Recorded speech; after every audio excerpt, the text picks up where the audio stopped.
Hi,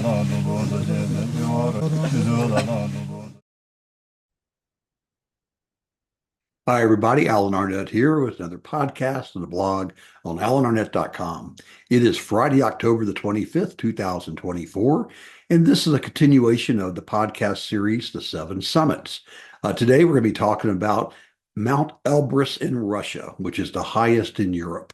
Elbrus is kind of smack dab in the middle of the seven summits or eight summits or nine summits, as we've talked about often, but it's at 18,513 feet or around 5,600 meters and is sandwiched between Vinson, which is about 2,000 feet lower in Antarctica, and Kilimanjaro, which is about 1,000 feet higher in Tanzania in Africa.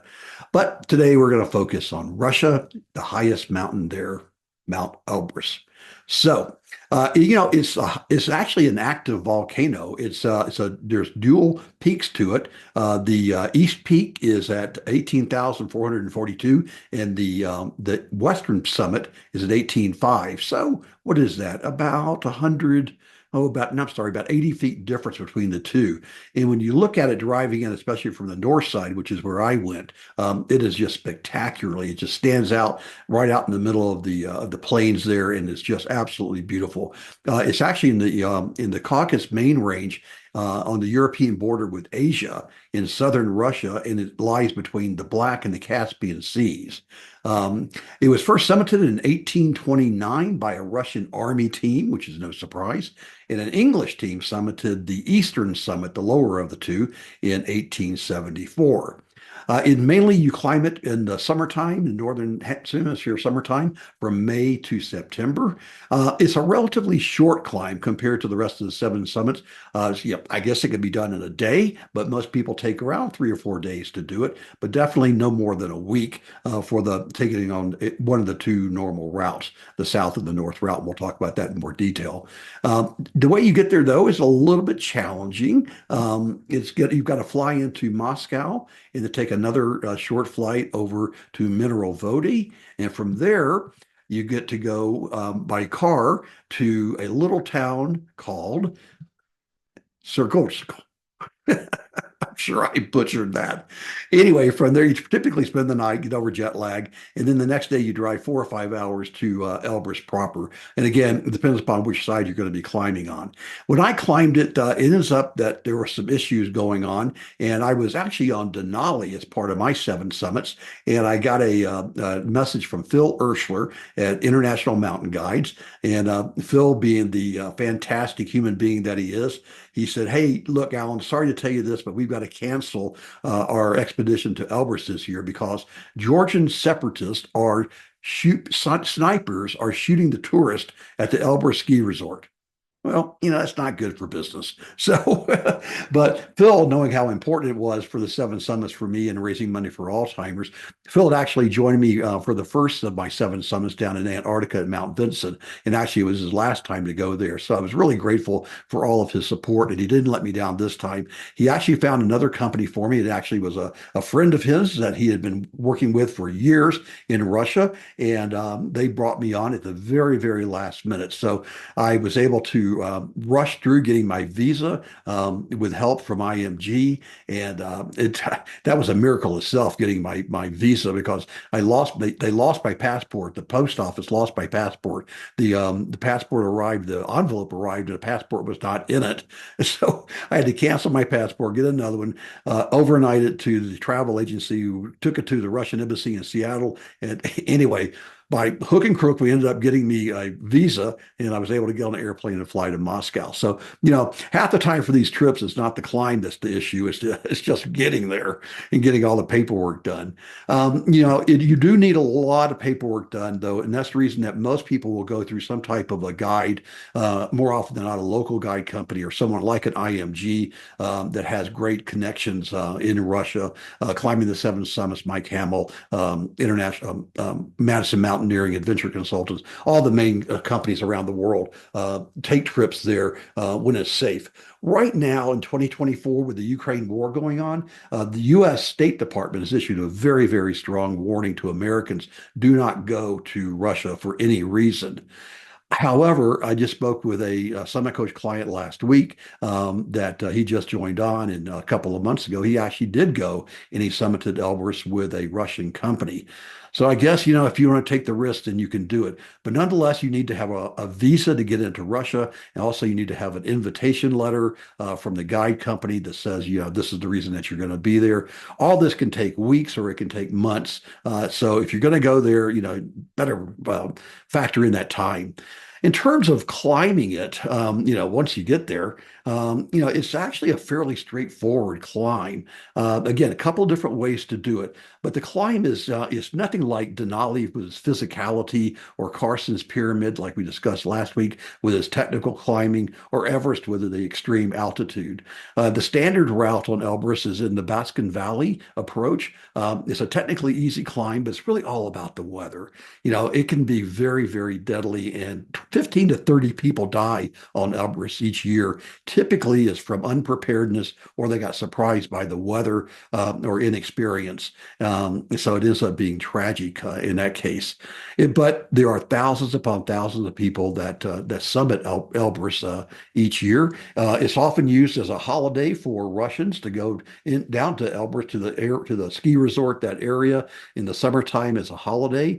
So you'll see a lot of people there on the mountain, essentially to be climbing it, but really they just want to party and have a good time at base camp. And maybe they'll make a halfway effort to try to get up to the top, but most people won't do it. But the team I was with, there was an all-Russian team with a Russian guide, and the guide and I were I think the only two to summit out of all of them. All the rest of them tried for the lower summit and turned back.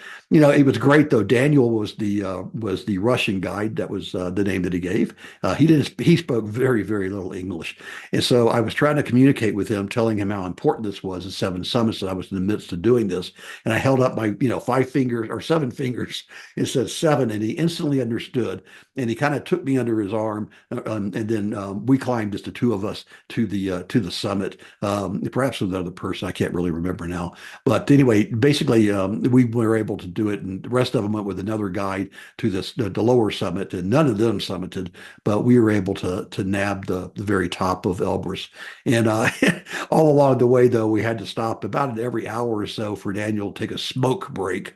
And in the pictures I have on my blog and in the YouTube video, you'll see him lying in the grass, lounging in the grass, smoking his cigarette, not a care in the world. He was actually a lot of fun. One of my lasting memories, though, was sitting in the dining tent there at base camp and just talking with the other Russians. Most of them spoke great English. I spoke zero Russian. I barely speak English. But we were able to talk about perestroika. A lot of them were academics from Moscow. We also talked about Alzheimer's and aging, and what a problem that was, not only in the United States, but in Russia as well. So it was really one of those moments that really entrenched in my mind that Alzheimer's is a human disease, not just an American or a Russian or a Japanese disease. So climbing Elbrus, like I said, is reasonably straightforward. Typically, you stay at least on the north side, which is the side I climbed on. You have a base camp, which is in the middle of a cow field. It's not very hygienic, I can tell you that. It's pretty crowded, lots of music playing, lots of people, playing games and poker and who knows what all throughout the night. So it's not a restful environment. You go up maybe a couple thousand feet to get to the next camp, to the high camp, which is the only camp on the north side that you launch your summit from. And from there, you head up. You actually get on the snow and the glacier proper. You're using ice axes and crampons. You travel rope together because there are crevasses. So you want to practice that safety. And you just basically it's a really long day. It's about 7.5 hours to get from the high camp up to the summit, and about 4 hours back down. It's really windy, incredibly windy. That's the biggest issue that most people have on Elbrus is the weather. It can be blizzards. You can have high winds. So you really got to have a good weather forecast from a solid source that has experience forecasting that part of the world. But we got to the summit, got my photo, my hero shot on the summit, held up my Cure Alzheimer's Fund banner, and then headed on back down. So I won't say that Elbrus was the hardest climb. or the easiest one. I'll say that, it was right up there with cozy in terms of effort required, but certainly not near more difficult to get to than it was like to get to cozy, which was just remarkable. The other option to climb it is one that most people, probably 98% of the people, climb. There's a few other routes on Elbrus, but this one, the one from the Baskin Valley approach, is really the one that most people take. And there's a couple of reasons for that. One is that once you arrive there, and typically people will acclimatize on a couple of lower mountains in the valley area before they go up and try to climb the mountain itself, Elbrus. But a cable car will take you up to 12,000 feet. So you can cover half of the entire altitude gain in a cable car on the south side. And if you want even more assistance, then you can take a snowmobile or a snowcat to 15,700 feet. So, that only leaves you about 3,000 feet to go to get up to the top of Russia, the top of Europe. And on the south side, people they'll go ahead and take these assistants and they'll stay in either these rock walls, single room buildings at 12,700 feet, or the barrel huts. And again, I've got pictures of these, and they are literally barrels that people will sleep in and launch their summit bid from there. Years ago, there was a huge hut, and it housed 200 people, and that really enabled the tourism take off on Elbrus, but it burned to the ground. And they never rebuilt it. One of the interesting things about Elbrus is that there's on the north side, you walk back a Russian helicopter which crashed on it decades ago, and you can still see the helicopter there. They ask you not to take any pictures of it. I'm not sure if that's national pride or security or what, but most people take a picture of it. And the other thing that's interesting about Elbrus was that let's see, what was the date? 1997, I think. Yeah, 97. A Russian team was trying to do an advertisement for Land Rover, the British car manufacturer. So they drove a Land Rover almost to the summit. They couldn't get it all the way to the top, so they used a winch to pull it up all the way on the summit and took their photo shoot. Some people say it's still up there somewhere around there. Other people say they've never seen it. I didn't see it when I was up there, but that's not to say that it's not up there.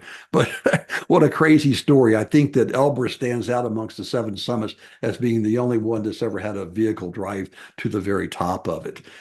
So, kind of wrapping it up, it's a straightforward climb. Logistically, it's complicated. It's a great cultural experience because you're going through parts of Russia which most people never ever see. I found the people to be very, very hospitable, very friendly, very eager and happy to see people, including Americans.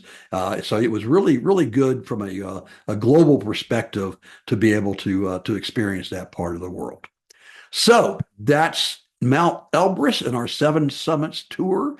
Next week, we're going to go to number 4 on the list, and that is Kilimanjaro at the roof of Africa, the snows of Kilimanjaro at 19,340 feet.